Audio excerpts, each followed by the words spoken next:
Bien, bueno, primero vamos a hablar sobre algunas generalidades del equilibrio ácido-base y el sistema amortiguador del pH. Después vamos a empezar a hablar sobre los trastornos del equilibrio ácido-base propiamente dichos. Y dentro de estos vamos a hablar sobre trastornos respiratorios y sobre trastornos metabólicos. Dentro de los trastornos metabólicos voy a mencionar los tres enfoques más característicos, que son el de Cigar Anderson, el de Henderson y Hasselbalch y el de Stewart. Y después un enfoque integrador, que justamente lo que hace es tratar de integrar estos tres enfoques complementarios. Entonces, bueno, primero que nada, como saben, las alteraciones del equilibrio ácido-base son extremadamente frecuentes en pacientes críticos. Prácticamente todos nuestros pacientes, ya sea al ingreso o en algún momento en la evolución en CTI, van a presentar alguna alteración del equilibrio ácido-base. Y estas alteraciones del equilibrio ácido-base aumentan la mortalidad de nuestros pacientes y empeoran el pronóstico. Habitualmente cuando uno se pone a leer encuentra más bibliografía con respecto a la mortalidad asociada a la acidosis, pero sepan que también la alcalosis está vinculada a mortalidad en nuestros pacientes. Incluso hay algunos papers que dentro de lo que es la acidosis comparan la mortalidad vinculada a la acidosis metabólica y la acidosis respiratoria, y se ha visto que la acidosis metabólica está asociada a mayor mortalidad que la respiratoria, y dentro de lo que son las acidosis, la acidosis láctica es la que se asocia a mayor mortalidad de todos. Las alteraciones del equilibrio ácido-base son causa y son consecuencia de disfunción orgánica múltiple, por eso también son importantes.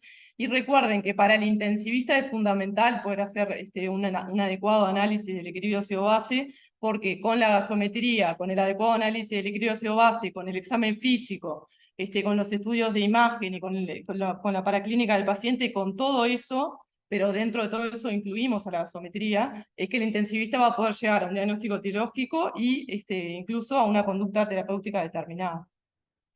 Recuerden además que las alteraciones del equilibrio ácido-base son consecuencia no solo de la enfermedad que trae al paciente a CTI, o sea que no es solo su enfermedad de base, por ejemplo su sepsis, lo que le determina alteraciones en el equilibrio ácido-base, sino que también los intensivistas realizamos ciertas intervenciones en los pacientes que muchas veces generan alteraciones del equilibrio ácido-base.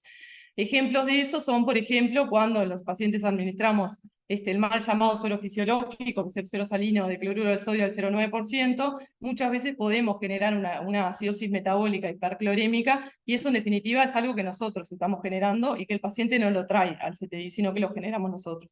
Otro ejemplo de eso puede ser, por ejemplo, cuando seteamos determinado parámetro ventilatorio y le determinamos al paciente una acidosis o una alcalosis respiratoria. Entonces, siempre piensen, obviamente, en la patología de base que tiene el paciente. Vamos a hacer más adelante los cálculos que hay que hacer para llegar al diagnóstico etiológico, pero siempre piensen que también podemos ser nosotros los que le estamos generando esa alteración al paciente. Bien, y con respecto al tratamiento, esto lo voy a insistir a lo largo de todo el teórico, es sumamente importante que entiendan que el tratamiento de las alteraciones del equilibrio ácido-base son el tratamiento de su causa etiológica. Nunca va a ser la solución a un trastorno del equilibrio ácido-base agregar un ácido o agregar un alcali al paciente. Siempre el pilar fundamental del tratamiento va a ser tratar la causa etiológica. Van a ver que en algunos casos sí podemos recurrir, por ejemplo, al suero bicarbonatado, en algunos casos seleccionados, como vamos a ver más adelante, pero ese nunca va a ser el pilar del tratamiento. Entonces, bueno, con respecto al equilibrio ácido-base, entendemos por equilibrio ácido-base el mantenimiento de la concentración de hidrogeniones dentro de parámetros de normalidad, que son parámetros muy estrechos. En realidad, nosotros lo que más nos interesaría es poder medir la concentración de hidrogeniones en el intracelular, pero eso muchas veces en la práctica clínica es complejo, entonces lo que hacemos es medir la concentración de hidrogeniones en el extracelular, y eso en definitiva va a ser un reflejo de lo que está sucediendo en el interior de la célula. La concentración de hidrogeniones del líquido extracelular la vamos a medir a través del pH. El pH es el menos logaritmo en base 10 de la concentración de hidrogeniones, y esa escala de pH es la que a nosotros nos va a permitir cuantificar el trastorno ácido-base que tiene el paciente. Entonces vamos a intentar siempre en los pacientes mantener el pH en un rango de normalidad, que es entre 7,35 y 7,45. ¿Y por qué es tan importante mantener el pH en ese rango de normalidad? Bueno, fundamentalmente porque el correcto funcionamiento celular y del organismo depende de que nosotros podamos mantener ese pH en rango.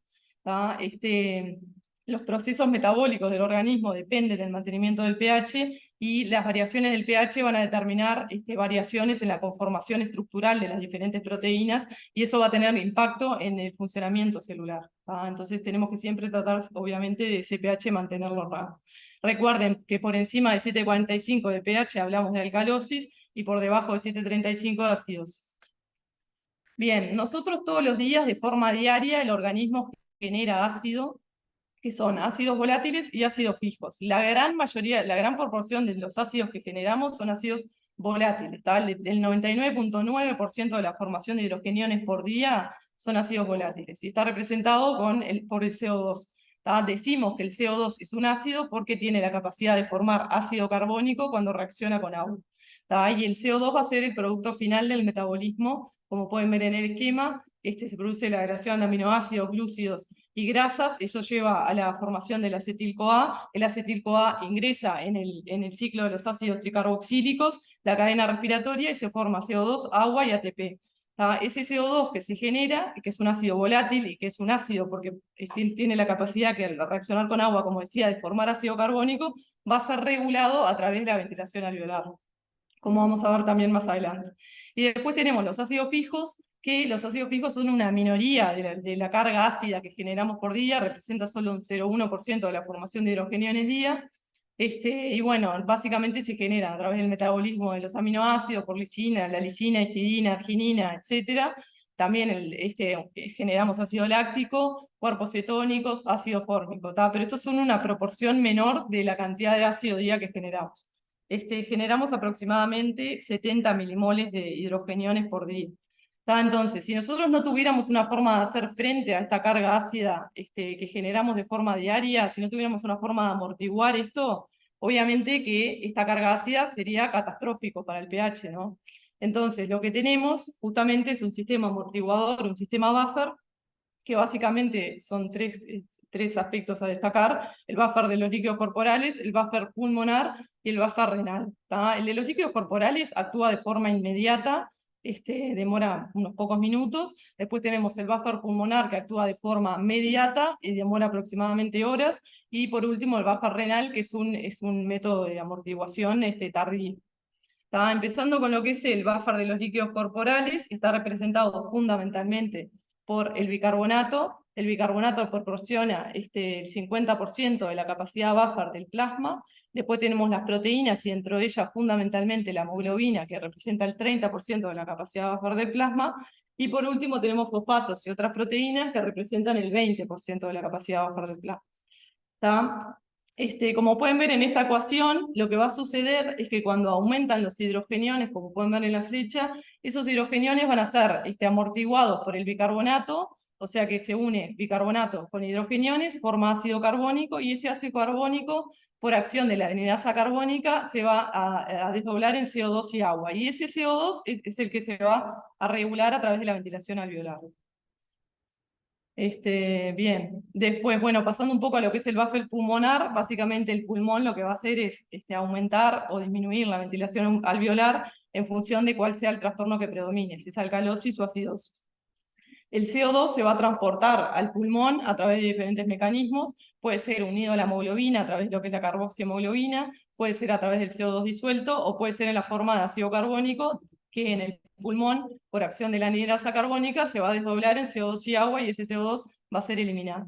Entonces tenemos diferentes receptores en el organismo, vulvares, carotídeos y aórticos, que van a sensar esos cambios en la concentración de hidrogeniones y en el CO2, y en caso de que aumenten los hidrogeniones, aumenten la CO2, lo que va a realizar el pulmón va a ser aumentar la frecuencia, la ventilación alveolar, y de esa forma eliminar esa carga ácida. Recuerden que la presión arterial de CO2 va a ser directamente proporcional a la producción de CO2 por los tejidos, y va a ser inversamente proporcional a la ventilación alveolar. Y bueno, después tenemos el buffer renal, que como les decía es un buffer que es más tardío, que demora días en ponerse en marcha, y básicamente el riñón lo que hace va a depender también de cuál es el trastorno que prima, si es acidosis o alcalosis. En caso de acidosis, lo que va a hacer el riñón va a ser secretar hidrogeniones y disminuir la reabsorción de bicarbonatos. Y en caso de que haya alcalosis, lo que va a hacer es aumentar la secreción aumentar la secreción de hidrogeniones y aumentar la reabsorción de bicarbonato. ¿tá? Entonces, bien, como recuerdan, en realidad en el riñón el bicarbonato filtra libremente, y a nivel del túbulo contorneado proximal se reabsorbe el 80% del bicarbonato filtrado.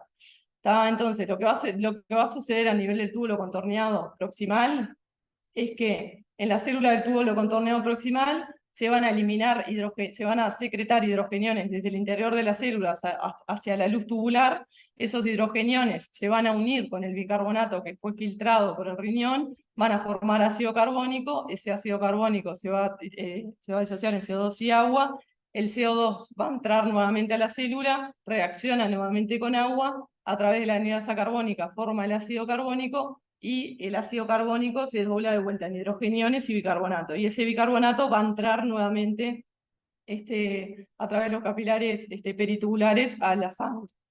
O sea que si uno mira la célula tubular a nivel del túbulo contorneado proximal, básicamente lo que está haciendo es excretando hidrogeniones hacia la luz tubular y reabsorbiendo bicarbonato hacia la sangre. Eso en el caso de que el paciente tenga una acidosis, ¿no? Después, lo otro que puede hacer el riñón es aumentar la producción de bicarbonato. También, en los casos en los que hay acidosis, lo que puede hacer es, si ustedes, como pueden ver en la imagen, consideran el CO2 que está en el líquido intersticial, ese CO2 va a difundir libremente al interior de la célula tubular, en la célula tubular va a reaccionar con agua, va a formar ácido carbónico, ese se va a disociar en bicarbonato de hidrogeniones, y ese bicarbonato va a entrar nuevamente al intersticio renal a través del transportador sodio-bicarbonato. De esa forma, en realidad, el CO2 pasa de los capilares peritubulares y vuelve en forma de bicarbonato, y de esa forma se está formando bicarbonato de nuevo.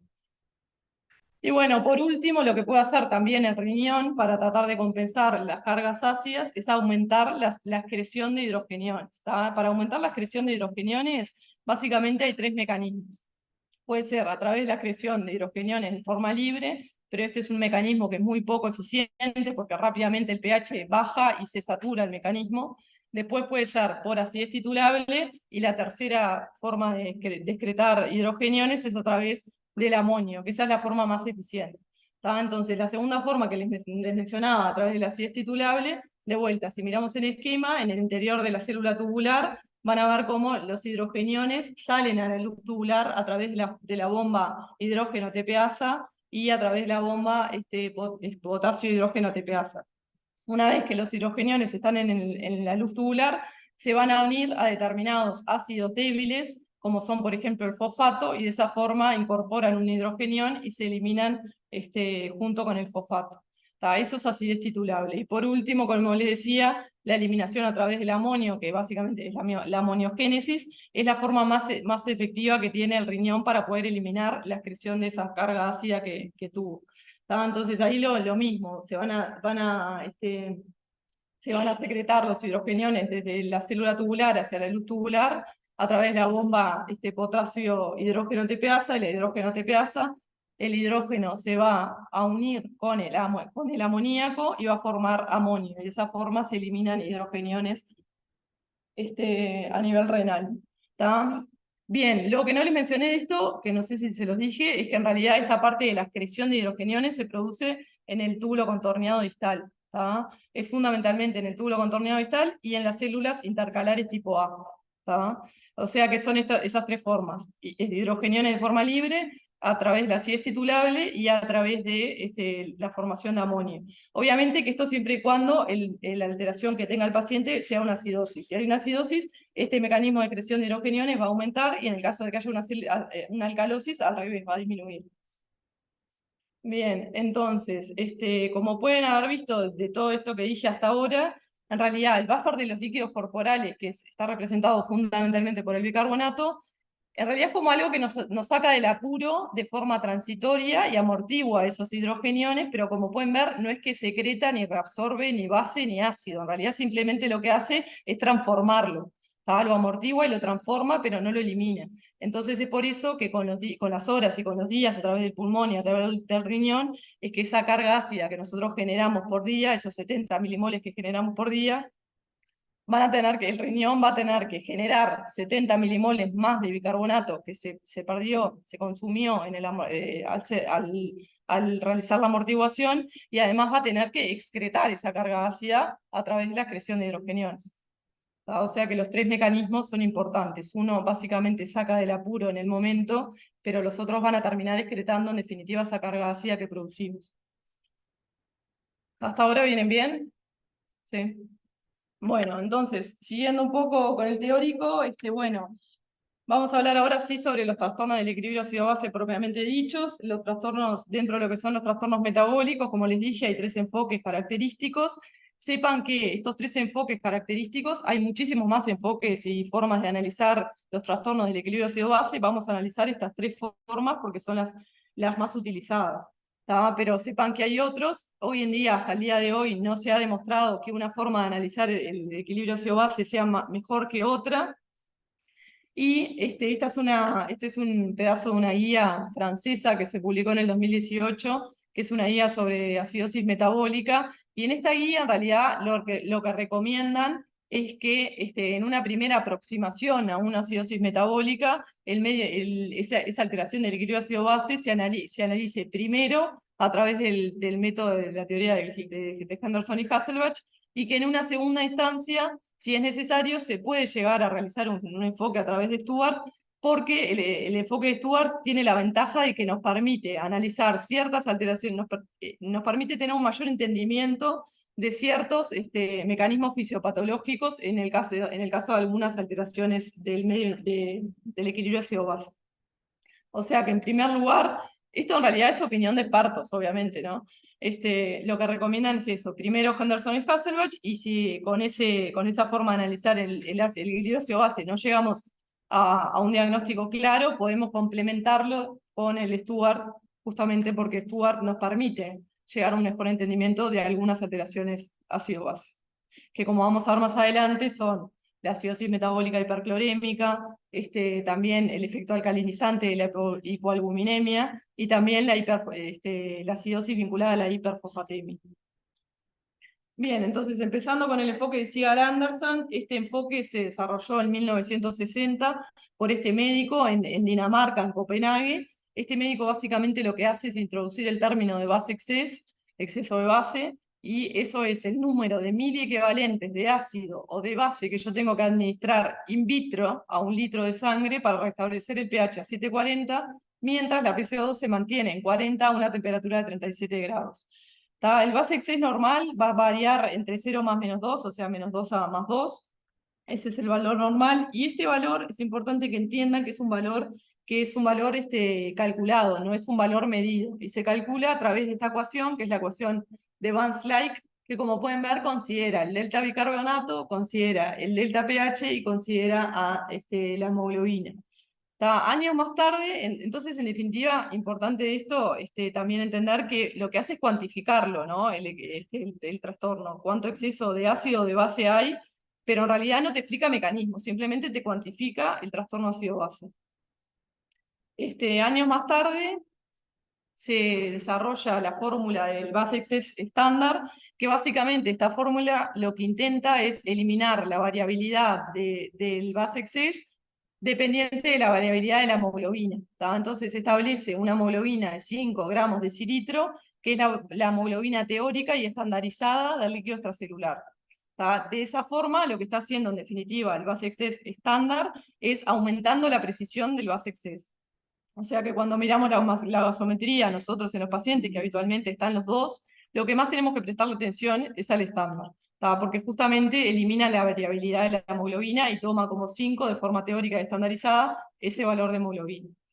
Bueno, como les venía diciendo, la gran desventaja de este enfoque para analizar los trastornos ácido-bases es que permite cuantificar el trastorno, pero no describe el mecanismo de base. Lo otro que tiene es que no considera las proteínas plasmáticas, no considera la albúmina y no considera el fosfato, y es independiente del componente respiratorio, es decir, que no considera la PCO2 y tampoco la variabilidad de la hemoglobina. Años más tarde, después de justamente luego de esta crítica de que en realidad no considera las proteínas y la albúmina, es que se modifica nuevamente la fórmula del base excess estándar y se crea la fórmula del base excess estándar corregido, que en este caso sí considera la albúmina y considera el fosfato.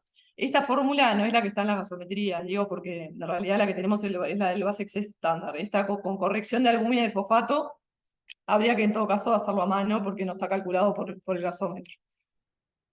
Entonces, como les venía diciendo, el valor del Basex es un valor que es calculado, no es un valor medido. Y bueno, antes de que hoy en día el valor del Basex no lo dice directamente el gasómetro, pero años atrás, en realidad, el valor del Basex no lo tenían con tanta facilidad, entonces lo que utilizaban eran estos nomogramas, que básicamente, como pueden ver, en este de la derecha es el lineal y el otro es el curvo, son lo mismo representados de diferente forma.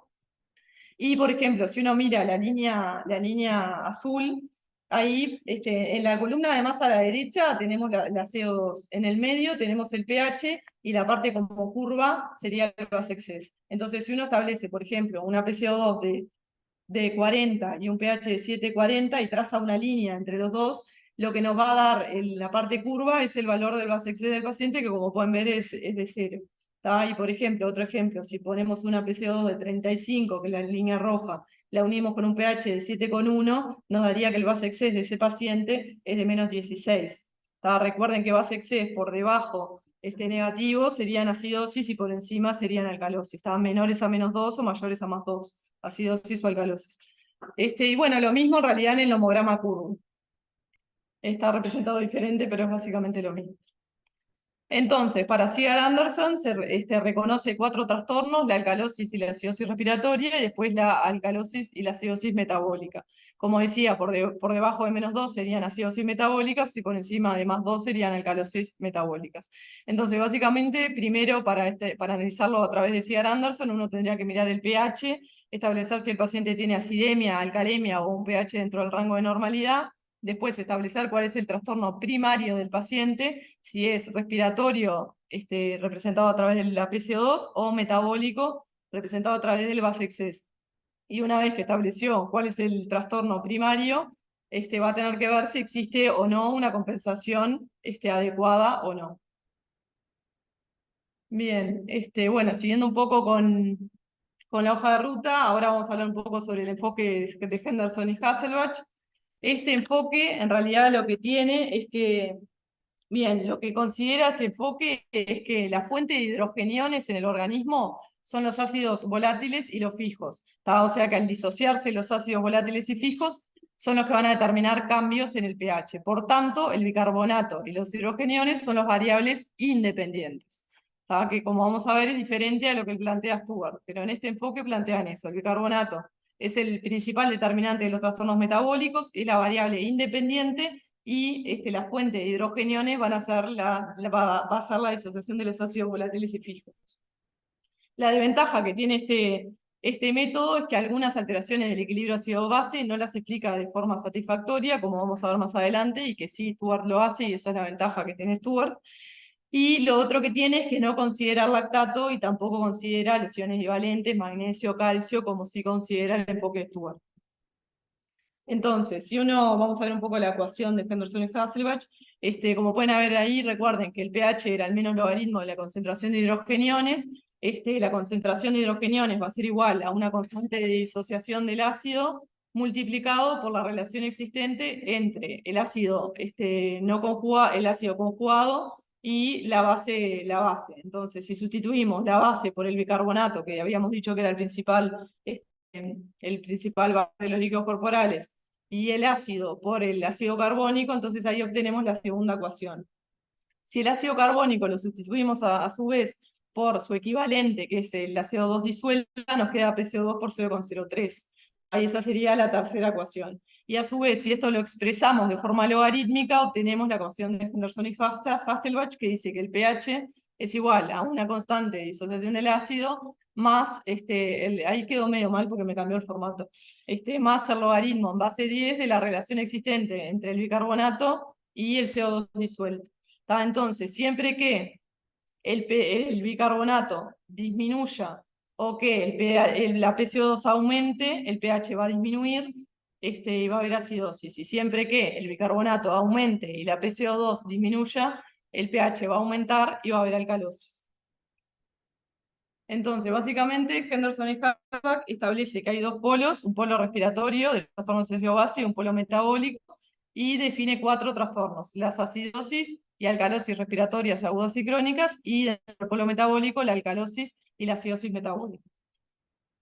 Entonces, empezando con lo que es la acidosis metabólica, la acidosis metabólica es el descenso primario de la concentración de bicarbonato por debajo de 20 miliequivalentes por litro. La acidosis metabólica puede ser por ganancia de hidrogeniones, puede ser por pérdidas de bicarbonato o puede ser por alteración en la excreción renal de hidrogeniones. Cuando es por ganancia neta de hidrogeniones, esa va a ser la acidosis metabólica, como vamos a ver un poco más adelante, con anión aumentado. Ahí van a entrar las acidosis lácticas, la presencia de cetoácidos, la presencia de fosfatos o sulfatos, que puede ser por radiomelisis o por tóxicos, y después la presencia de tóxicos, alcoholes, aldehídos y salicilatos. Y después, cuando es por alteración de la excreción renal de hidrogeniones, en ese caso es como consecuencia de, por ejemplo, la injuria renal aguda, en la cual existe una caída del filtrado. Y por último, cuando se asocia a pérdidas de bicarbonato, estas pérdidas de bicarbonato pueden ser pérdidas digestivas o pérdidas renales, y dentro de las renales destacamos a la acidosis tubular renal. Y además, también se puede producir acidosis metabólica con anión GAP normal, como vamos a ver más adelante, por la administración de soluciones no balanceadas, como es el suero salino de cloruro de sodio del 0,9%. Entonces, como pueden ver acá en este ejemplo, si uno considera el líquido extracelular, tenemos cationes y aniones, y por el principio de electroneutralidad tenemos que tener la misma cantidad de cationes y la misma o sea, el mismo número de cationes que de aniones.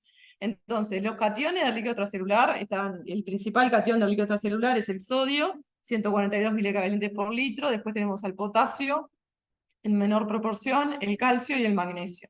Y dentro de lo que son los aniones tenemos en mayor proporción al cloro y al bicarbonato, y después en menor proporción a los sulfatos, fosfatos y a proteínas y a otros aniones no medidos. Bien, entonces, si nosotros consideramos lo que es más abundante, digamos, en el líquido extracelular, nos va a quedar el segundo esquema, ¿no? Dentro de los cationes, el potasio y el sodio, que son los más abundantes; dentro de los aniones, el cloro y el bicarbonato, que además de ser los más abundantes, son los que habitualmente en la práctica clínica los medimos y nos dice lo tenemos en la gasometría.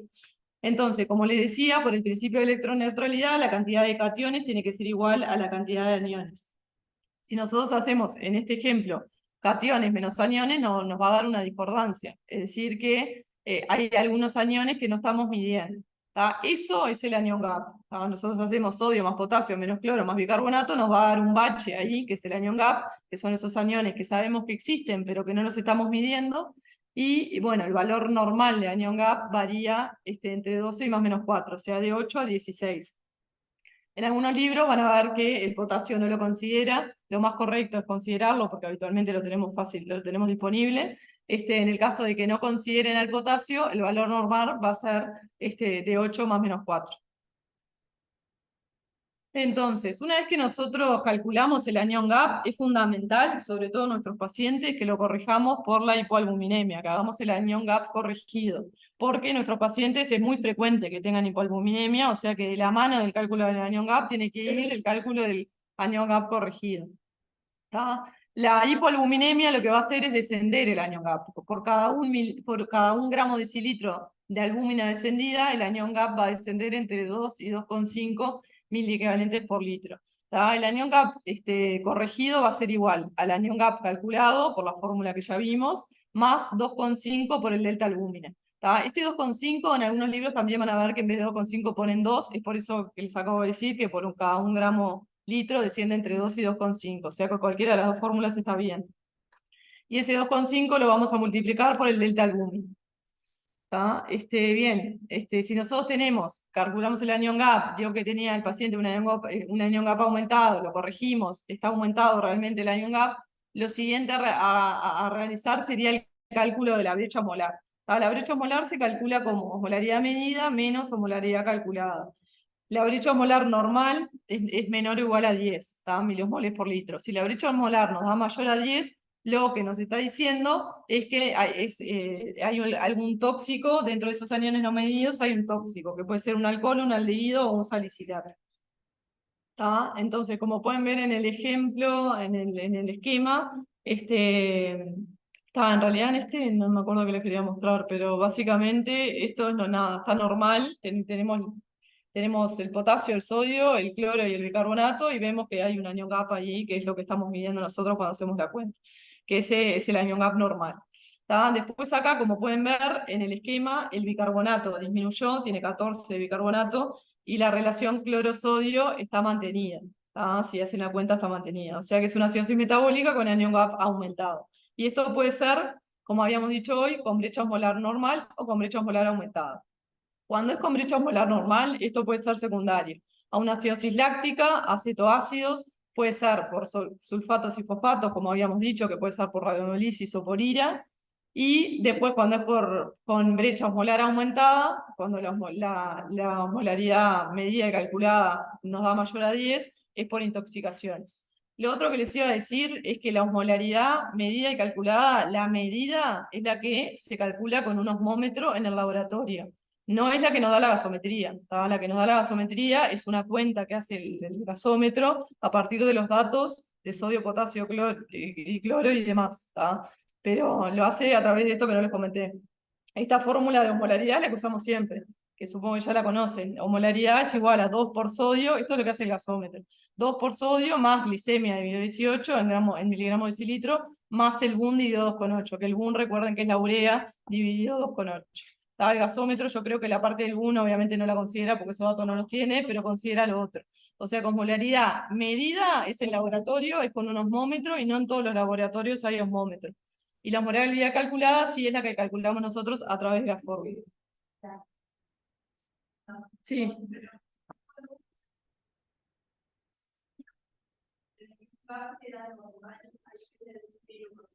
Lo tiene.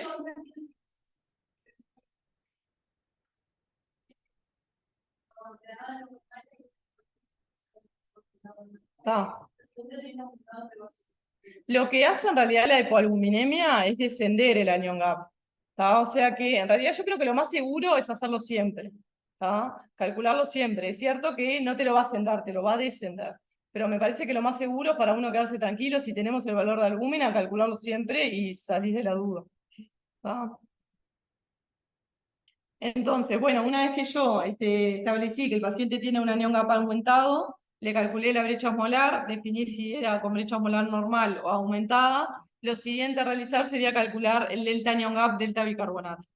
Eso lo vamos a calcular justamente para ver si hay un trastorno mixto, si hay algún otro trastorno asociado. Lo voy a hacer como, se calcula como el anion gap del paciente, menos 12, que es el anion gap normal, dividido 24 menos el bicarbonato del paciente. 24 es el bicarbonato normal, ¿no? Entonces, si esa cuenta delta anion gap, delta bicarbonato nos da entre 1 y 2, entonces el paciente lo que tiene es un trastorno puro, es decir, que es una acidosis metabólica con anion gap aumentado sin otro trastorno asociado. Si nos da menor a 1, quiere decir que el paciente tiene, además de la acidosis metabólica con anion gap aumentado, tiene una acidosis metabólica con anion gap normal. Y por último, cuando el delta anion gap, delta bicarbonato nos da mayor a 2, quiere decir que además de la acidosis metabólica con anion gap aumentado, el paciente tiene una alcalosis metabólica, que esto es muy frecuente en los pacientes críticos, sobre todo cuando tienen el intravascular deflexionado, suelen asociar la acidosis metabólica con anion gap aumentado más la alcalosis.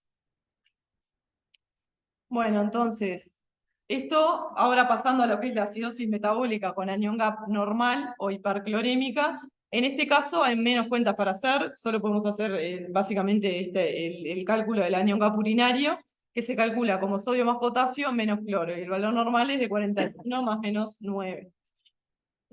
Bien, en realidad el anion gap urinario en una persona sana, lo normal es que sea positivo. Frente al agregado de una carga ácida, la respuesta adecuada del organismo sería negativizar el anion gap urinario. Y esto es porque frente a una carga ácida, como les explicaba hoy, el organismo lo que tiene que hacer es aumentar la eliminación de hidrogeniones a través del amonio, y esa eliminación de amonio va acompañada de la eliminación de cloro. Entonces eso es lo que hace que el anion gap urinario se negativice. O sea que básicamente, si nosotros calculamos el anion gap urinario en un paciente con una acidosis metabólica hiperclorémica y ese anion gap urinario es negativo, lo que nos está traduciendo es que el riñón tiene la función tubular del riñón está conservada. Y esos tipos de acidosis metabólicas con anión gap normal y con anión gap urinario negativo, están las pérdidas digestivas por diarreas o por fístulas, las pérdidas renales, dentro de ellas las acidosis tubulares renales proximales, y la reposición con fluidos no balanceados, como el suero salino de cloruro de sodio al 0,9%. Y después, bueno, también la acetazolamida, que como vamos a ver más adelante, es un inhibidor de la adenidasa carbónica. Y bueno, por último, las acidosis metabólicas con anión GAP normal, que cursan con un anión GAP urinario positivo, lo que nos está traduciendo entonces es la incapacidad del riñón de excretar hidrogeniones. Y esas son las acidosis tubulares distales tipo 1 y tipo 4. ¿Tá? Acá en realidad, nada, no vamos a entrar en detalle sobre las acidosis tubulares renales porque no termina más el teórico, sino básicamente. Pero nada, es súper importante que las lean. Hay un capítulo del libro de medio interno que está destinado a hablar solo de esto. Así que léanlo, se puede preguntar. Si tienen dudas, nos preguntan, pero el tema es que el teórico en un solo teórico vamos a dar todo equilibrio ácido-base y entrar en el detalle de todo no se puede, pero es importante que las lean y las conozcan. Si bien no es tan frecuente, es importante que lo lean. ¿Está? Bien, entonces, la compensación de la acidosis metabólica, recuerden que la compensación va a ser respiratoria y por cada 1 miliequivalente que desciende el bicarbonato, va a descender 1,2 milímetros de mercurio la PCO2. El tope de compensación va a ser 15 milímetros de mercurio. Bien, y esto básicamente es que, bueno, frente al agregado de la carga ácida, lo que va a hacer el pulmón es disminuir la PCO2 justamente para compensar eso. Le dejé también la fórmula abajo, que me parece más difícil aprenderse la fórmula que la relación, pero por si le sirve. Me parece más fácil acordarse la relación 1-1-2 para calcular la corrección. Y bueno, hasta ahora lo que... Qué raro que no aparecen los colores. Hasta ahora, bueno, lo que hemos visto de la acidosis metabólica por Henderson y Hasselbalch es que recuerden que cursa con un bicarbonato menor a 20. Si además de acidosis hay acidemia, va a tener un pH menor a 7,35. Y vamos a tener que hacer básicamente, primero que nada, el cálculo del anión GAP. Si el anión GAP está aumentado, lo vamos a corregir, por el efecto de la hipoalbuminemia. Luego de eso, vamos a calcular la brecha osmolar, y una vez que calculamos la brecha osmolar y sabemos si está aumentada o disminuida, vamos al cálculo del delta anión GAP, delta bicarbonato, para establecer si es un trastorno puro o hay algún trastorno asociado. Todo eso en el caso de que el paciente tenga un anión GAP aumentado. Y después, en el caso de que el paciente tenga un anión GAP normal o una acidosis metabólica hiperclorémica, en ese caso, el cálculo que podemos hacer, como les decía hoy, es el cálculo del anión GAP urinario. Y después, por último, vamos a establecer en todas las acidosis metabólicas si tiene una compensación adecuada o no. Y recuerden, como decíamos hoy, que el tratamiento siempre va a ser la corrección de la causa y nunca va a ser el agregado de una base. En algunas condiciones en particular sí se puede hacer, pero no es el pilar fundamental del tratamiento. Bien, pasando a lo que son las alcalosis metabólicas, la alcalosis metabólica es el aumento primario de la concentración de bicarbonato por encima de 28 miliequivalentes litro. Recuerden que para analizar de forma correcta una alcalosis metabólica hay que pensar que existen mecanismos perpetuadores de la alcalosis y mecanismos generadores de la alcalosis. Entonces, dentro de lo que son los mecanismos perpetuadores de la alcalosis, destacamos a la hipovolemia, la hipopotasemia, el hiperaldosteronismo y la hipocloremia. La hipovolemia básicamente lo que va a hacer es estimular el sistema renina-angiotensina-aldosterona, va a haber mucha avidez por reabsorber sodio y cloro, junto con eso se va a reabsorber también bicarbonato y se van a excretar hidrogeniones y de esa forma perpetúa la alcalosis. La hipopotasemia lo que produce es un aumento de la translocación desde el intracelular al extracelular. El potasio pasa desde el intra al extra y los hidrogeniones pasan desde el extracelular al intracelular y de esa forma también perpetúa la alcalosis. Y a nivel renal, la hipopotasemia también va a favorecer la expresión de hidrogeniones y la reabsorción de bicarbonato, favoreciendo la alcalosis. Con respecto al hiperaldosteronismo, también el hiperaldosteronismo aumenta la aldosterona y de esa forma lo mismo, a nivel renal va a estimular la reabsorción de bicarbonato, clodio y sodio y va a estimular la excreción de hidrogeniones y de potasio. Y por último, la hipocloremia, que también tiene ese efecto a nivel renal. Y bueno, dentro de los mecanismos generadores, las alcalosis metabólicas pueden ser por pérdida de hidrogeniones, que pueden ser pérdidas renales o pérdidas digestivas, o por ganancia de bicarbonato. Por ganancia de bicarbonato puede ser, por ejemplo, luego de administrar, por ejemplo, suero bicarbonatado, o luego de transfusiones que sean transfusiones ricas en citrato. Después tenemos, además, eso por ganancia de bicarbonato. Puede ser también por pérdida de hidrogeniones, como decía, que pueden ser pérdidas renales o digestivas, y también puede ser por contracción del líquido extracelular. Por contracción del líquido extracelular, habitualmente, dentro de estas tenemos habitualmente cuando utilizamos diuréticos, eso le determina al paciente pérdida de hidrogeniones, pero también muchas veces contracción del líquido extracelular. Y lo mismo con los vómitos. Entonces, dentro de lo que son las pérdidas de hidrogeniones, dentro de las pérdidas digestivas de hidrogeniones, tenemos a los vómitos, al sifonaje por la sonda nasogástrica, que eso va a determinar la pérdida de hidrogeniones en forma de ácido clorhídrico, después el adenoma velloso y la clorhidrorrea congénita o adquirida. Recuerden que en realidad la diarrea habitualmente genera acidosis metabólica, pero en este caso, en el que hay una alteración en la reabsorción del cloro, va a determinar alcalosis. Luego, cuando pasamos a las pérdidas renales, dentro de estas destacamos a los diuréticos. Los diuréticos que más producen alcalosis metabólica son los diuréticos de asa y en menor medida los diuréticos tiacídicos. Entonces, los diuréticos de asa, recuerden que estos diuréticos van a actuar a nivel del asa ascendente de Henle en la bomba sodio-potasio 2-cloro, van a inhibir la reabsorción de sodio, potasio y 2-cloro.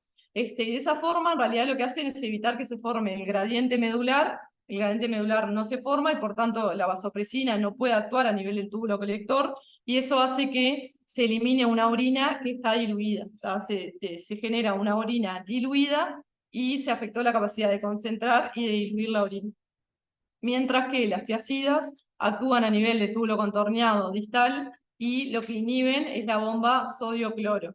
Entonces, en realidad, en estos pacientes sí se genera el gradiente medular, la vasopresina sí puede actuar, y en definitiva la orina que se genera es una orina que está concentrada y se afecta la capacidad de diluir la orina, pero no de concentrarla.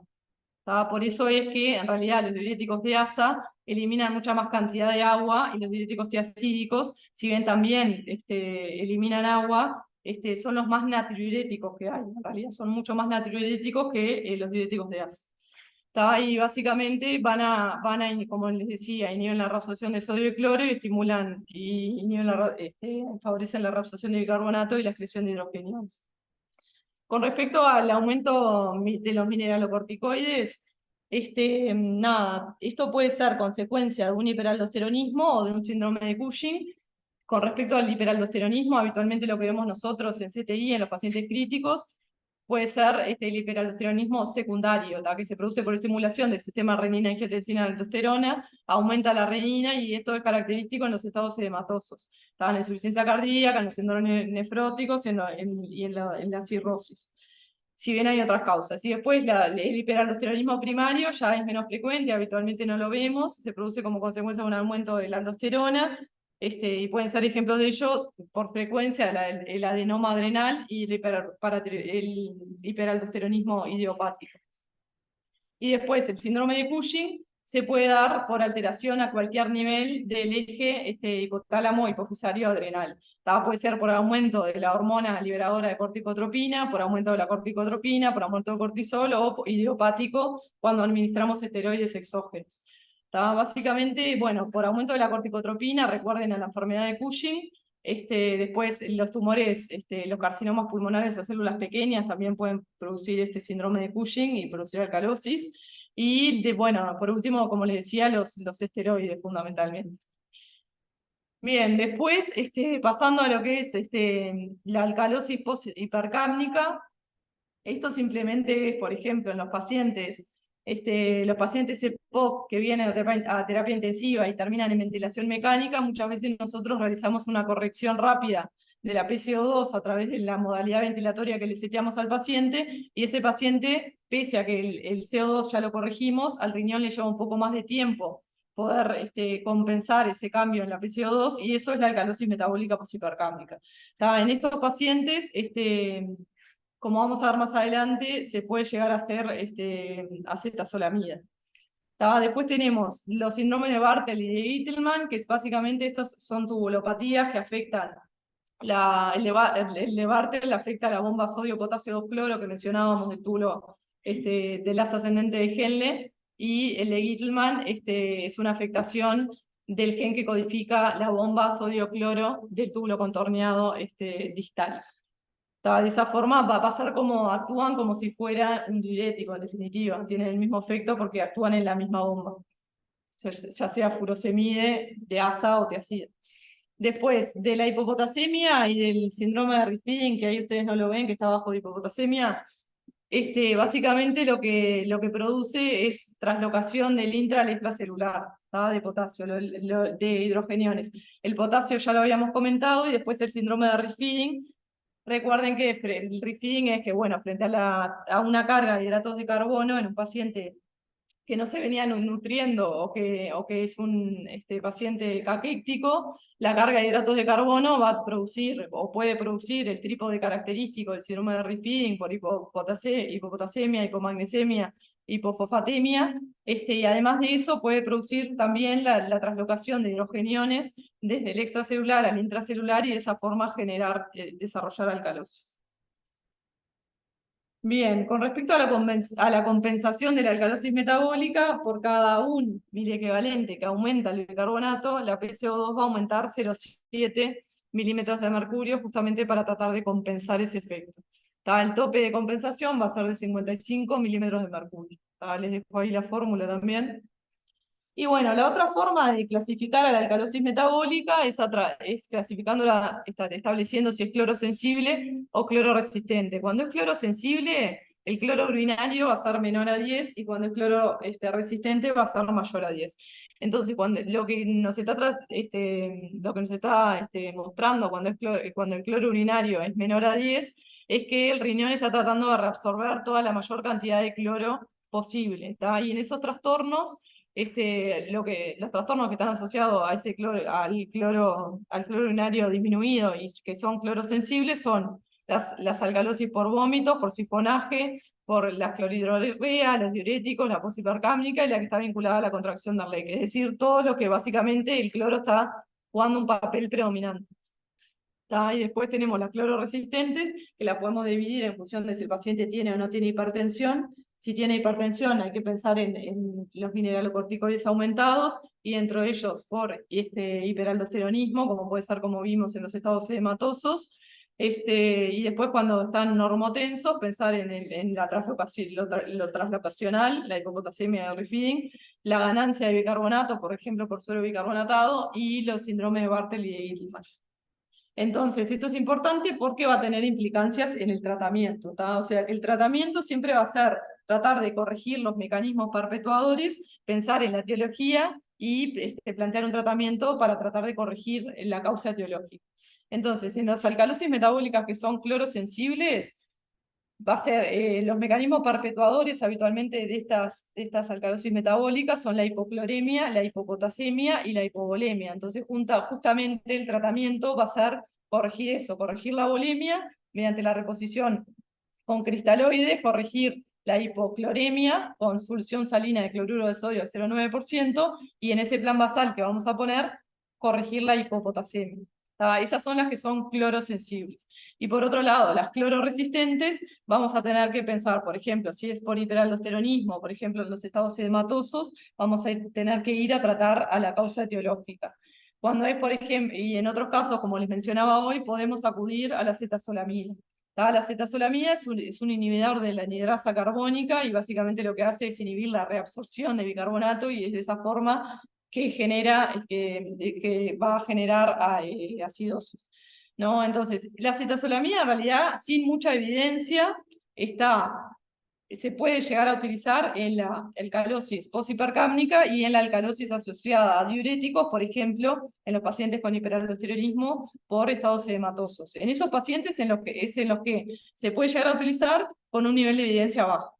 La acetazolamida actúa a nivel del túbulo contorneado proximal, tiene ese efecto de inhibir la reabsorción de bicarbonato, por eso favorece la acidosis, y bueno, la dosis en realidad varía, es entre 250 y 500 miligramos, se puede hacer cada 12 horas o cada 24 horas, y más o menos desciende el bicarbonato entre 3 y 4 miliequivalentes por día.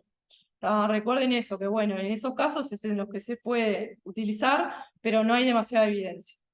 Y después en estas alcalosis, las clororesistentes, también vamos a hacer la corrección de la hipopotasemia. Siempre piensen en que hay que corregir todos aquellos factores que perpetúan la alcalosis, además de corregir la etiología.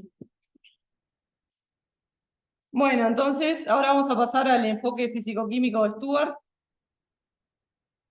Bien, este enfoque en realidad fue desarrollado en 1983 por este físico y fisiólogo que es canadiense.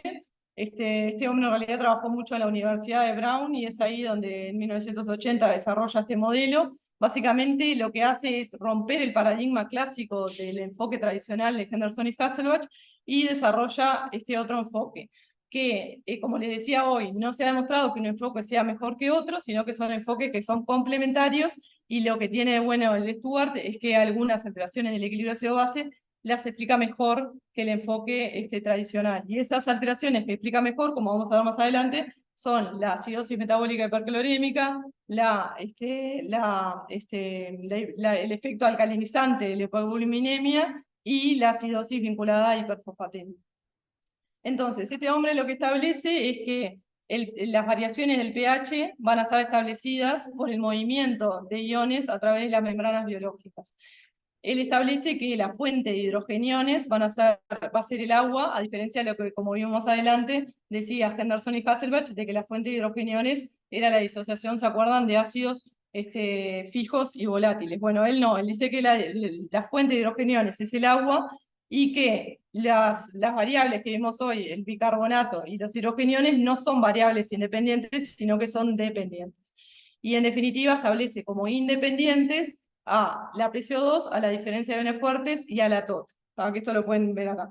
Entonces vamos a tener, según este enfoque, determinadas variables independientes, que son estas que dije, la diferencia de iones fuertes, la TOT y la PCO2, y esas variables independientes son las que van a determinar la mayor o menor disociación del agua, y esa disociación del agua, que es fuente de hidrogeniones, va a ser la que va a determinar cambios en el pH. Entonces, este enfoque básicamente se basa en tres principios: el principio de electroneutralidad, la ley de conservación de masas y de disociación del agua. La ley de electroneutralidad lo que establece es que el número de cargas positivas y negativas tiene que ser igual, como vimos en el enfoque tradicional también. Después se establece que en la ley de conservación de masas dice que la masa de los reactivos tiene que ser igual a la masa de los productos, es decir, que la materia en realidad no se genera ni se destruye, sino que se transforma. Y después la disociación del agua, que como les decía, Stuart establece que es la principal fuente de hidrogeniones. Bien, y como les decía también hoy, este enfoque, la ventaja que tiene es que va a permitir entonces entender mejor determinados mecanismos fisiopatológicos de trastornos del equilibrio ácido-base. Como pueden ver en la fórmula de arriba, como vimos hoy más temprano en la fórmula de Henderson y Hasselbalch, esta otra es la de Stuart, como pueden ver es similar. En esta se establece que el pH va a ser igual a una constante de disociación más el logaritmo de esa otra ecuación, que si la miran, básicamente lo que está diciendo es que si la diferencia de iones fuertes aumenta, si el ATOT disminuye o si la PCO2 disminuye, entonces el pH va a aumentar y va a haber alcalosis. Mientras que si la diferencia de iones fuertes disminuye, la TOT aumenta o la PCO2 aumenta, entonces el pH va a disminuir y va a haber acidosis. Que acá están, ahora esto lo vamos a ver después. Bueno, para entender este enfoque vamos a mirarlo igual que como miramos el enfoque de Henderson y Hasselbalch. O sea que en el líquido extracelular vamos a tener cationes y aniones. Dentro de los cationes del líquido extracelular, el más abundante, como dijimos hoy, es el sodio. Y en menor medida va a haber potasio, calcio, magnesio y otros cationes no medidos. Y dentro de los aniones vamos a tener el cloro, el lactato, y bueno, como pueden ver, si uno hace por el principio de electroneutralidad que hablábamos hoy, que el número de cargas positivas y de negativas tiene que ser igual, entonces en este caso si hacemos sodio más potasio más magnesio más calcio, menos las cargas negativas cloro y lactato, también nos pasa lo mismo, nos da como una discordancia, o sea que hay algunos aniones que no estamos midiendo y que existen, pero que no estamos considerando. Eso es la diferencia de iones fuertes, aparente. Entonces, lo estamos como midiendo de forma indirecta, restando cationes y aniones, tratamos de medir la diferencia de iones fuertes. Eso es una forma de medirlo. El valor normal de diferencia de iones fuertes es entre 40 y 42, pero en el crítico es un poco menor, es entre 38, entre 32 y 38. Y después la otra forma que hay de calcular la diferencia de iones fuertes es no medirlo de forma indirecta, sino que medirlo directamente. O sea que hay una parte del SID aparente que nosotros sí podemos medir y ese es el SID efectivo. El SID efectivo se calcula como la suma del bicarbonato más los ácidos débiles no volátiles.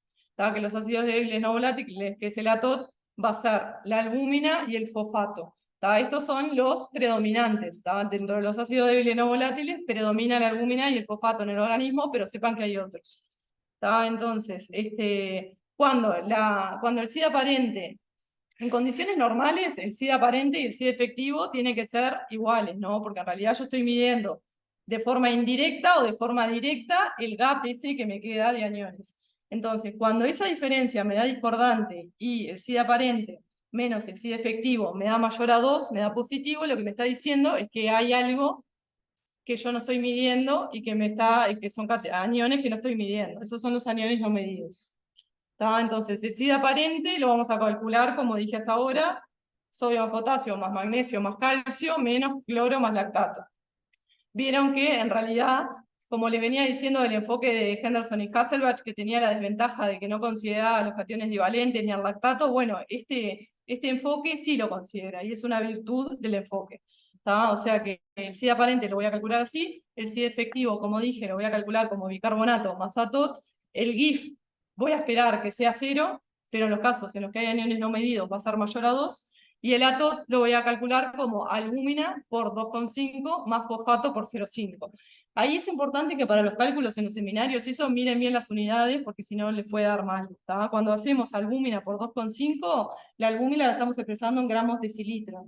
Y cuando hacemos fosfato por 0,5, el fosfato lo estamos expresando en miligramos decilitro. Si lo expresamos en gramos litro la albúmina o el fosfato en milimol litro, vieron que la fórmula es diferente.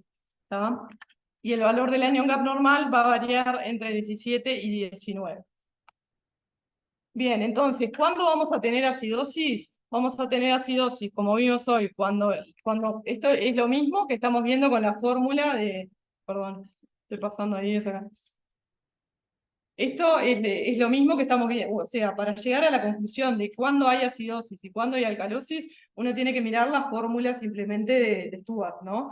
Que es lo que analizamos hoy. O sea que va a haber acidosis cuando la diferencia de iones fuertes disminuye, cuando la TOT aumenta o cuando la PCO2 aumenta. Y va a haber alcalosis cuando el SID aumenta, cuando la TOT disminuye o cuando la PCO2 disminuye.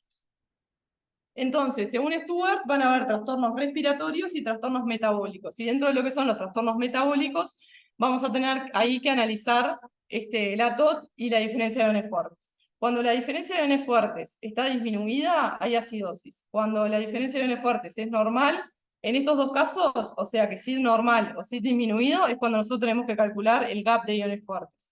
Y por otro lado, cuando el SID está aumentado, hay alcalosis.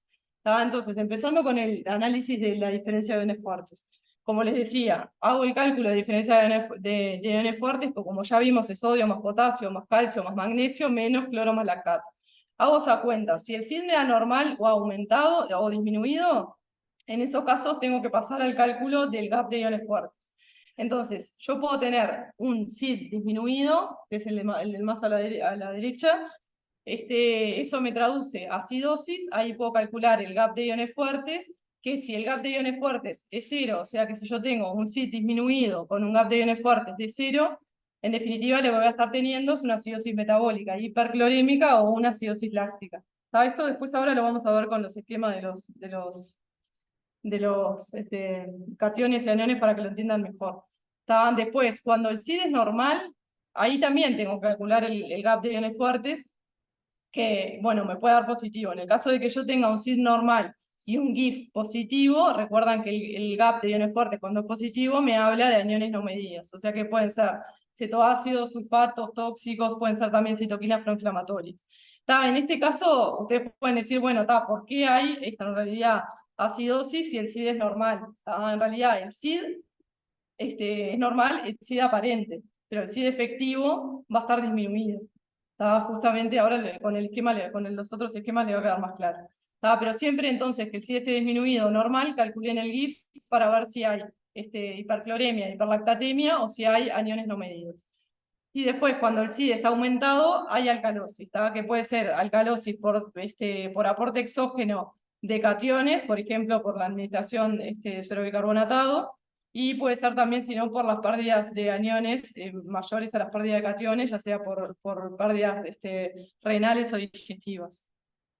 Y bueno, en una segunda instancia vamos a analizar el ATOT, que son los ácidos débiles no volátiles.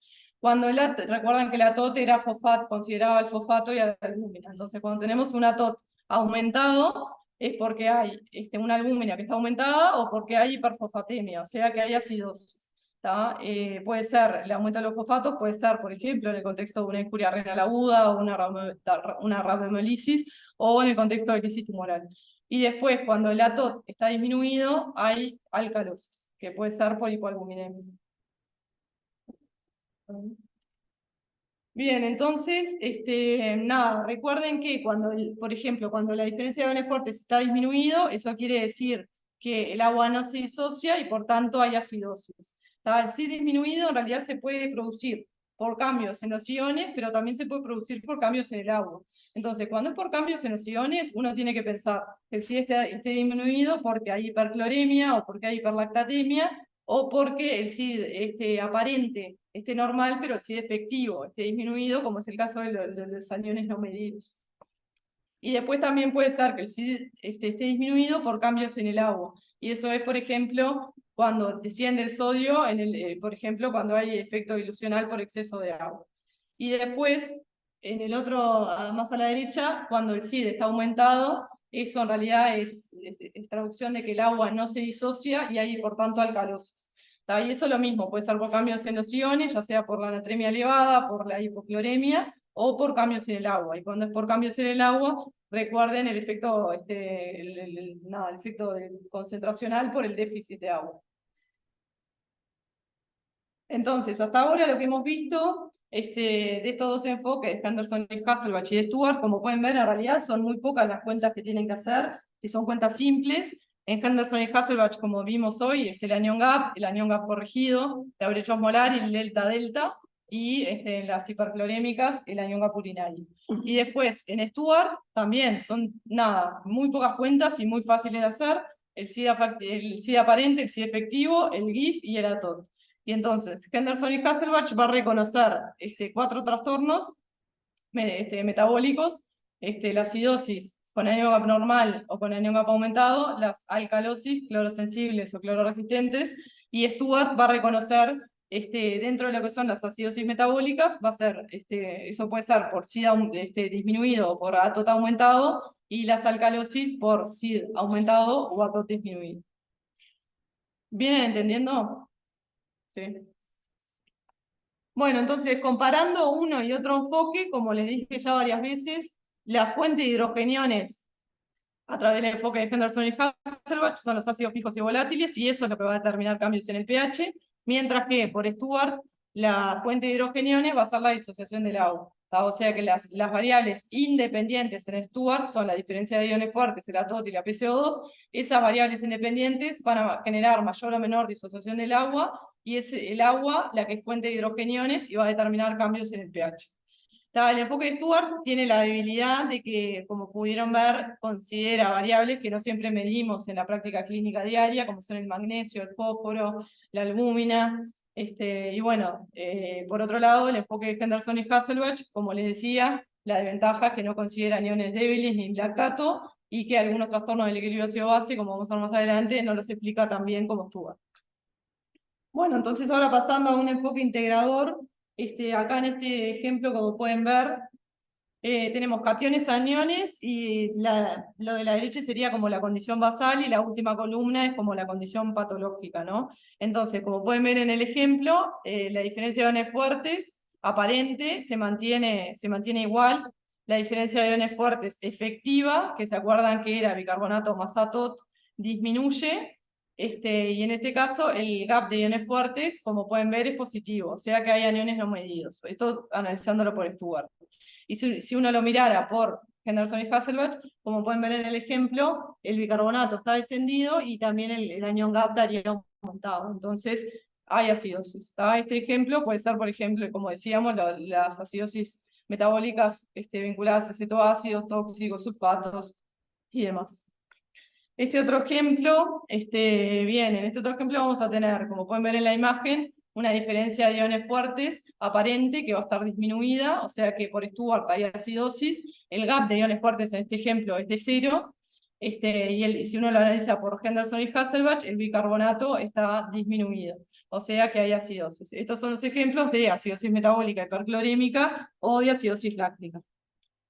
En este otro ejemplo, como pueden ver también, la diferencia de iones fuertes aparente está mantenida, la diferencia de iones fuertes efectiva también, y el GIF es de 0. Lo que acá está aumentado es el ATOT.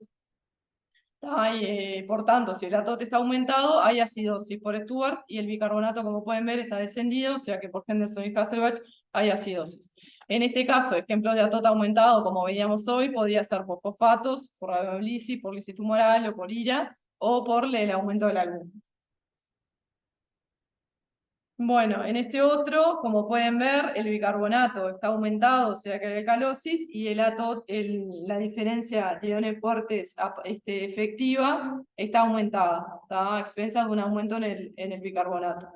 En este caso, bueno, son alcalosis por pérdidas renales o por pérdidas digestivas.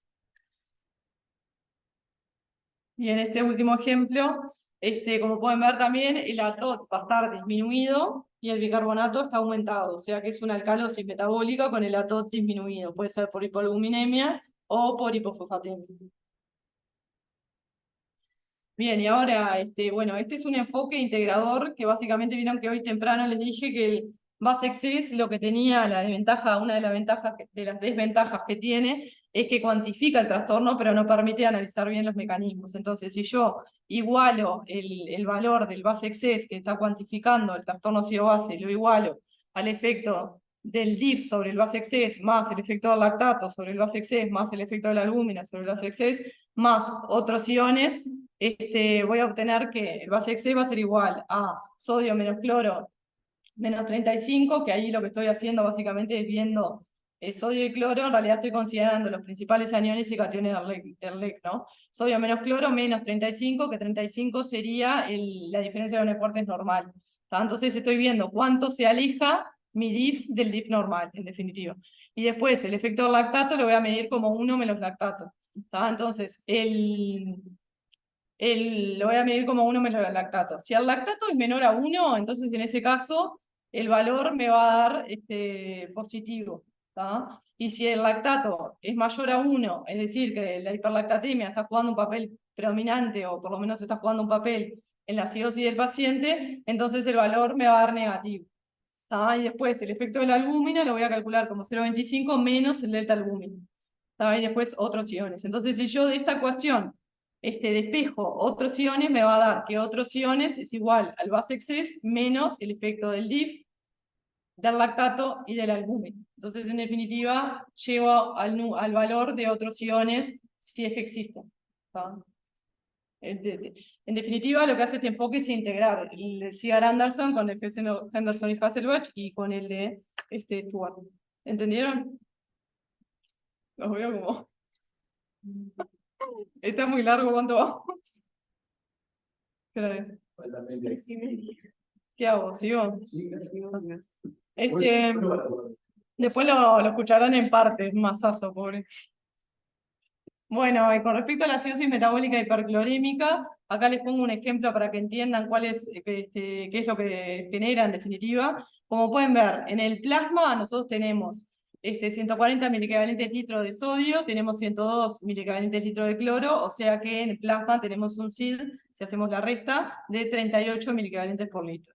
¿Tá? Y por otro lado, la solución salina de cloruro de sodio al 0,9% va a tener 154 miliequivalentes de sodio y 154 miliequivalentes de cloro. O sea que la diferencia de iones fuertes del suero fisiológico, mal llamado suero fisiológico, va a ser de 0. ¿Tá? Esta diferencia de iones fuertes de 0 va a ser tanto in vivo como in vitro. ¿Tá?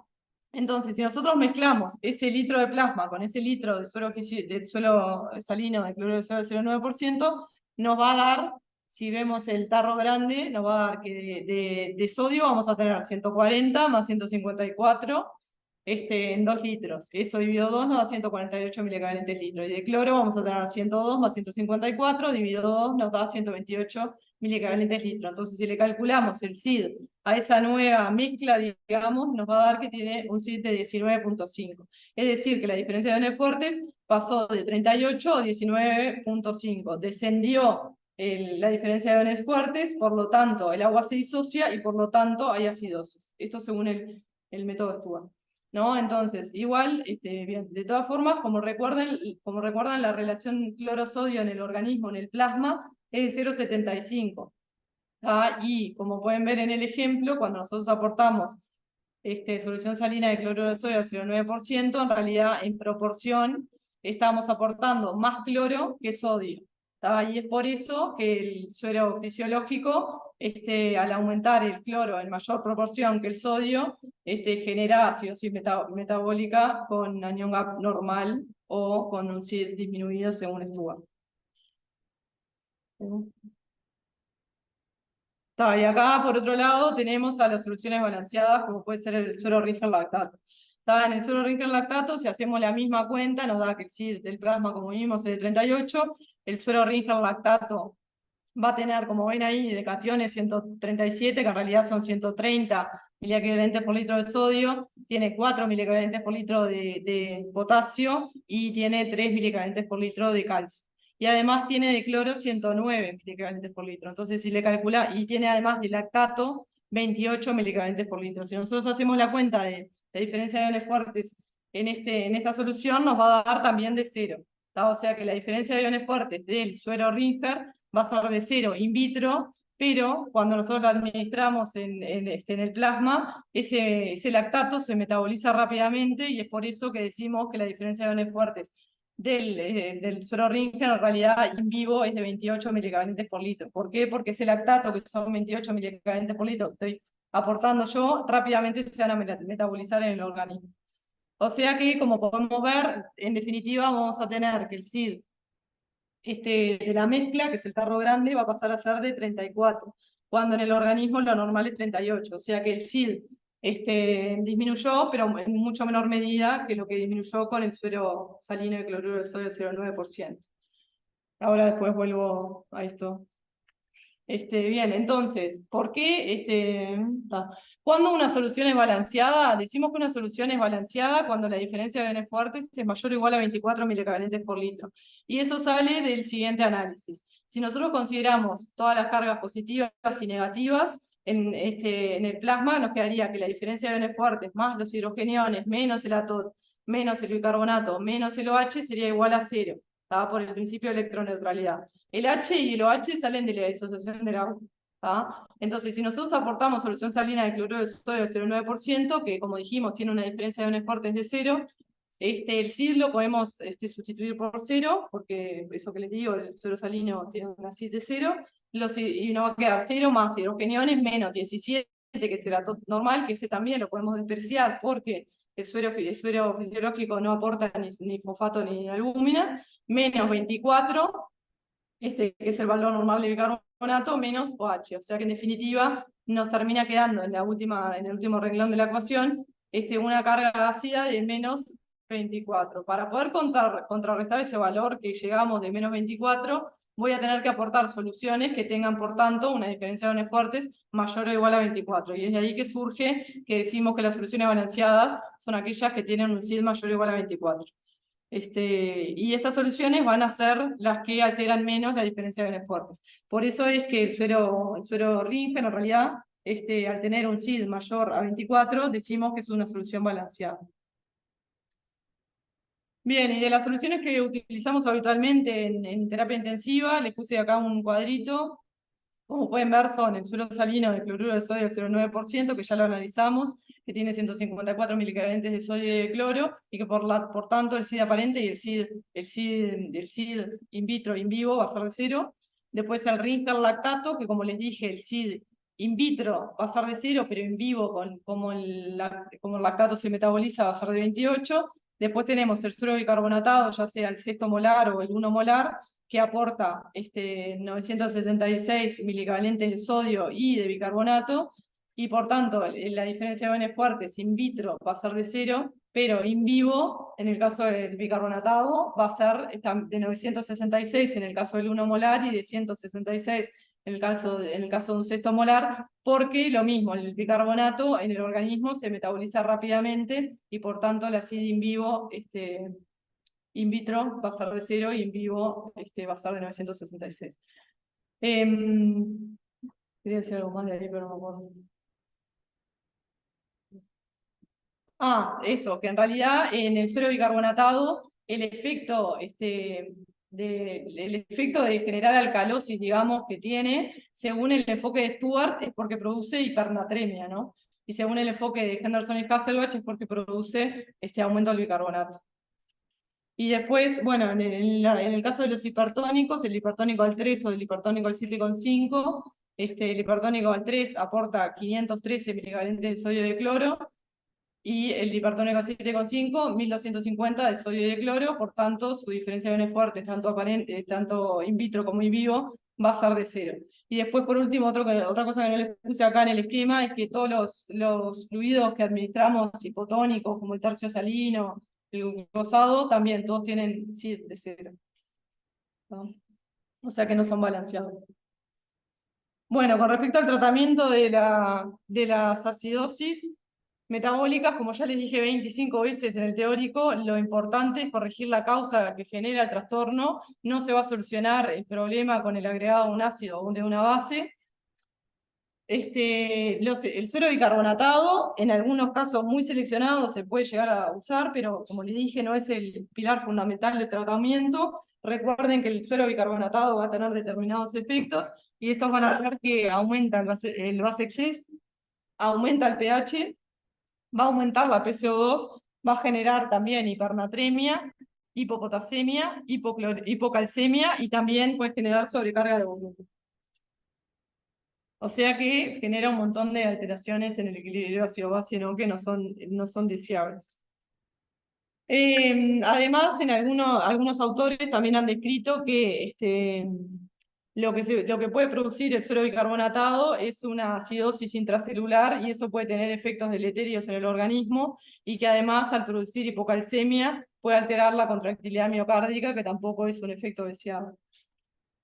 Este otro es un estudio multicéntrico randomizado que se realizó en pacientes críticos en terapia intensiva. Eran pacientes sobre todo sépticos, y todos ellos tenían lactato mayor a 2, y los criterios de ingreso, digamos, de ingreso al estudio eran que el paciente tuviera un pH menor a 7,20, una PCO2 normal menor a 45, un pH un bicarbonato, perdón, menor a 20, y el lactato, como les decía, mayor a 2. Entonces estos pacientes se randomizaron en dos grupos, un grupo que iba a recibir suero bicarbonatado y otro grupo que no recibía suero bicarbonatado. Y lo que se vio es que en realidad nada, no se vio un descenso en la mortalidad a los 28 días con la utilización de suero bicarbonatado.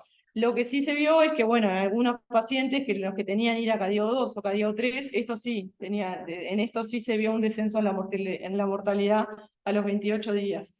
Y es fundamentalmente en base a este estudio randomizado, que es de los más grandes que hay, que en algunas guías, como es la guía francesa que les mencioné hoy más temprano, que es del 2018, que es opinión de expertos, bueno, nada, recomiendan o establecen que se puede llegar a utilizar el suero bicarbonatado en aquellos pacientes que tengan una IRA moderada severa, o sea, CADIO2, CADIO3, siempre y cuando la acidosis metabólica sea severa, con pH menor a 7,20 y una PCO2 menor a 50.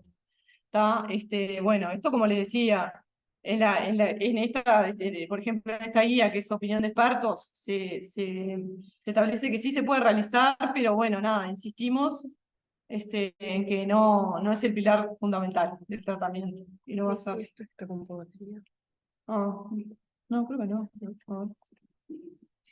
Sí. Me falta menos. Conmigo bien. Capaz que. Conectarlos. Bueno, ahora sí falta poco. Ahora pasamos a lo que son los trastornos respiratorios, que es bien cortito y fácil. Bueno, la acidosis respiratoria es el aumento primario de la PCO2 mayor a 45. Se puede producir una acidosis respiratoria cuando existe puede ser con volumen minuto aumentado o disminuido. En el caso de volumen minuto disminuido, puede ser por un volumen corriente bajo o por una frecuencia respiratoria baja. Y en el caso de volumen minuto aumentado, uno tiene que pensar en el aumento del espacio muerto. Entonces, como pueden ver en este ejemplo, cuando aumenta la PCO2, aumenta la producción de CO2, esto va a tratar de eliminarse a través de la ventilación alveolar, la ecuación se va a desplazar hacia la izquierda, se va a formar ácido carbónico, van a aumentar los hidrogeniones y se va a generar acidosis. Esto siempre y cuando, como decía, cuando el CO2 se acumula y no puede ser eliminado todo por la ventilación alveolar, entonces ahí es que se desplaza la ecuación hacia la derecha y aumentan los hidrogeniones. Bien, cuando uno piensa en en las causas de la acidosis respiratoria, es útil pensarlo de forma sistematizada. Si uno empieza desde arriba hacia abajo, digamos, puede pensar en que el paciente tenga un drive central disminuido y que sea eso lo que le produce la acidosis al paciente, que eso puede ser, por ejemplo, en pacientes con disfunción cefálica aguda, o puede ser también de origen farmacológico. Después uno tendría que pensar en lo que es la motoneurona superior y en esos casos puede ser consecuencia, por ejemplo, de los traumas raquimedulares cuando son altos. Puede ser también por motoneurona inferior, como puede ser, por ejemplo, en las polirradiculoneuropatías, como puede ser el síndrome de Guillain-Barré, también por afectación de la transmisión neuromuscular, como es, por ejemplo, la mastenia gravis. También puede ser por afectación de los músculos respiratorios, que esto puede ser también en los traumatizados, por ejemplo, cuando tienen bolet costal o múltiples fracturas costales.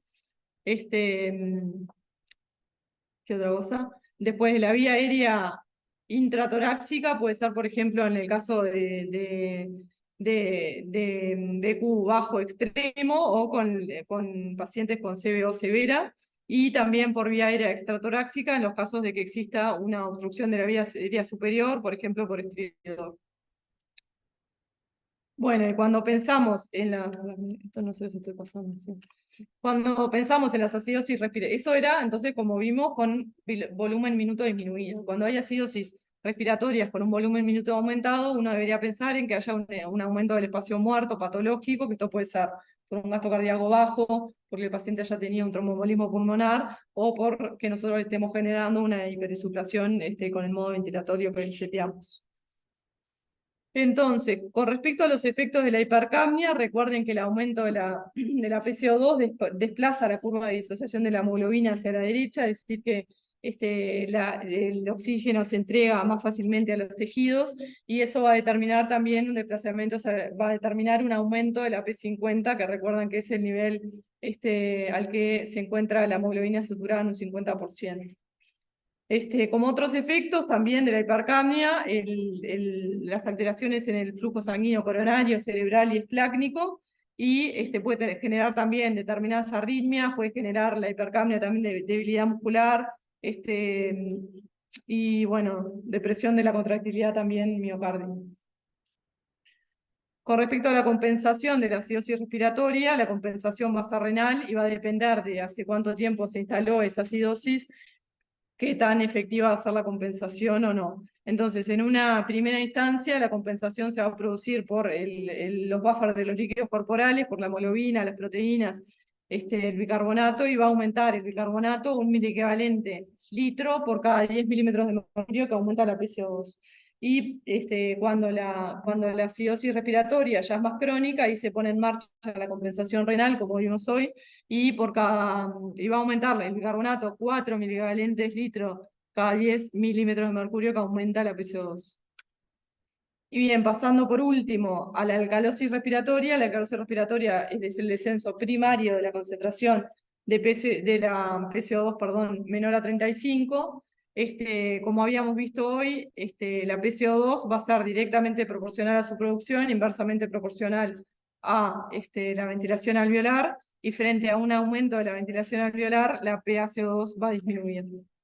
Entonces, causas de hiperventilación alveolar, uno tiene que pensar también en el drive central aumentado, también, por ejemplo, en los pacientes con incuria cefálica aguda, en patología pulmonar o cardiovascular que le determina al paciente hipoxemia severa, en pacientes que tengan demandas metabólicas aumentadas, como puede ser en pacientes febriles o sépticos, también en algunas drogas que nosotros administramos, y también recordar siempre la causa iatrogénica, que es la que hablábamos también al principio del teórico, que nosotros también, con determinadas conductas que realizamos, podemos generar alteraciones del medio interno, y este es un ejemplo. A través del seteo de los parámetros del ventilador, podemos generar alcalosis metabólica. Y con respecto a la compensación de la alcalosis respiratoria, lo mismo, vamos a tener una primera compensación cuando la alcalosis es aguda, en el cual se va a disminuir el bicarbonato 2 miliequivalentes litros por cada 10 milímetros de mercurio que desciende la PCO2, y de forma, ya cuando la alcalosis respiratoria es más crónica, se va a poner en marcha la compensación renal, y va a disminuir 5 miliequivalentes litros de bicarbonato por cada 10 milímetros de mercurio que desciende la PCO2. Hasta acá llegamos.